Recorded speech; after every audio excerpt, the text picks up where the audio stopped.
애국당 당원 동지 여러분, 그리고 애국 시민 여러분, 저는 오늘 다음 주에 평양에 가는 문재인의 방북은 문재인 좌파 정권의 몰락을 자초하는 자살골이 될 것이다 하는 주제를 갖고 설명을 해드립니다. 자, 다음 주 2박 3일 평양에 갑니다.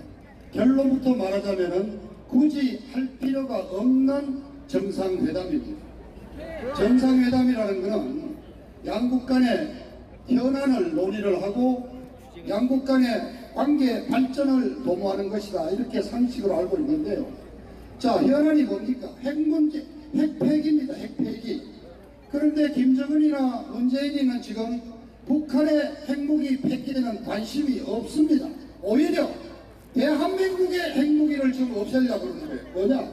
주한미군 철수시키고 주한미군이 제공하는 핵우산의 보호를 폐기하도록 하는 것이 지금 정은이와 문재인의 공동 목표입니다. 자, 두 번째, 관계 발전 얘기하는데 문재인이하고 김정은이 만나는 거 보면 보소 어떻습니까?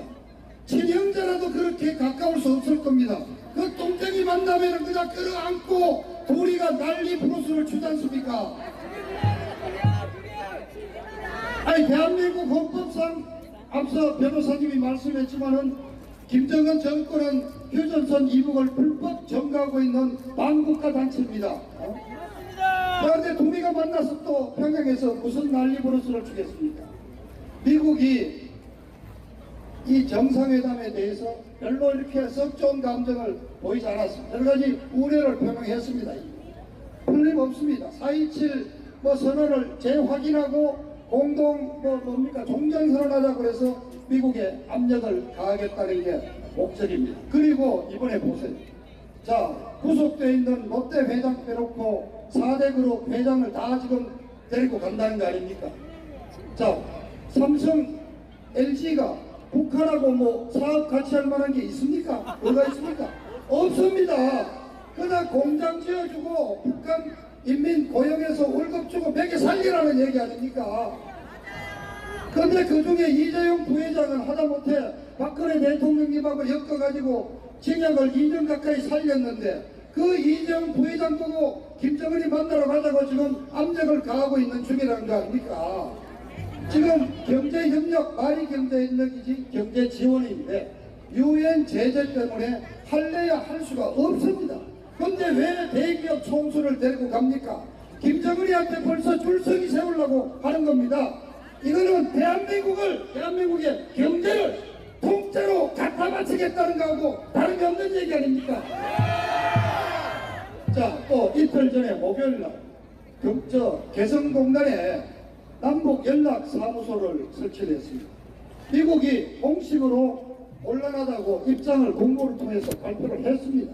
그런데도 통일부 차관이 소장이 되고 상주 인원이 30명이 있게 된다. 그래서 그 사람들을 위해서 전기선로 다 고쳐가지고 이미 전기 들어갔죠. 또 혹시 모를 정전 사태에 대비해서 발전기 가지고 갔고 발전기 쓸 기름 또 몇 톤 갖고 갔죠. 자, 그 연락사무소 들락거리는 차들이 하루에 수십 대 왔다가 또 수십 명이 왔다 갔다 할 건데 도대체 어떤 놈들이 어떤 물건을 싣고 왔다 갔다 하는지 어떤 작당질을 할 게 눈에 뻔히 보이지 않습니까, 여러분? 지금 미국에서도 트럼프뿐만이 아니라 트럼프를 그렇게 욕하던 민주당, 심지어 트럼프를 그렇게 욕하는 좌파 미국 언론들마저도 북한의 비핵화 조치가 계속 지체되고 있는 사태에 대해서 이제 우려를 표명하고 있습니다. 심지어 클린턴 시절에 육자회담 대표로 북한을 상대했던 갈루치 대사 같은 분은 뭐라고 했습니까? 지금 문재인 정부가 하는 일은 한미 동맹을 깨자는 일이나 다름이 없다고까지 경고를 했습니다. 여러 가지가 지금 어렵게 돌아가고 있습니다. 애국 시민 여러분, 한 일주일 전에 미국 워싱턴에서 책이 하나 출판됐습니다. 아마 들었을 거예요. 제목이 뭐 공포 또는 두려움, 피어, 인더 트럼프 화이트하우스. 쉽게 말하면은 유명한 워터게이트 사건을 특종 취재했던 밥 우드워드 기자가 쓴 책인데요. 이 기자도 미국의 좌파 언론입니다. 그래서 이 책에서 목적은 트럼프를 아주 비판하려고 쓴 책입니다. 그래서 백악관 안에서 트럼프의 좌충 우도를 다루면서 트럼프 이 하는 짓거리 보면 초등학생 수준이다 이렇게 욕을 하는데 굉장히 중요한 내용이 두 가지가 있었습니다. 올해 초에 트럼프 대통령이 주한미군 가족들을 한반도 한국 땅에서 철수시키는 명령을 내릴 준비를 했다는 겁니다. 그러자 모든 백악관 참모들이 나서서 대통령 각하 이건 좀 곤란합니다. 주한미군 가족 철수하라고 하면 바로 내일 당장 전쟁 시작한다는 얘기인데 정말 전쟁할 준비가 되어 있습니다. 조금만 더 신중하게 하십시오 해서 트럼프가 결국 포기를 했습니다. 또 한 가지는 그러자 린지 그레이엄 상원의원이라고 아주 중진 의원이고 트럼프와 절친입니다.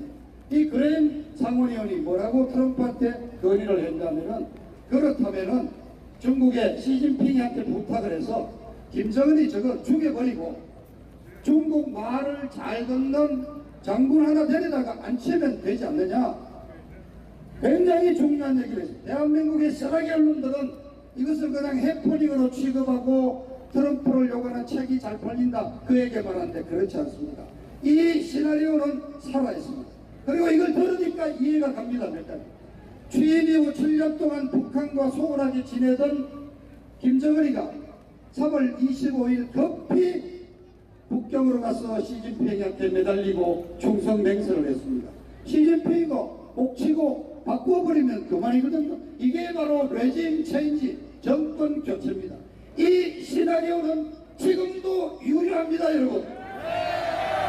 11월 6일이 미국의 중간선거입니다. 이 중간선거라는 큰 고비를 지내가면은 미국의 여론이 이제 점점 북한 비핵화 지체 장난. 그래서 저는 금년 연말 내년 초 중대한 사태가 일어날 수 있다.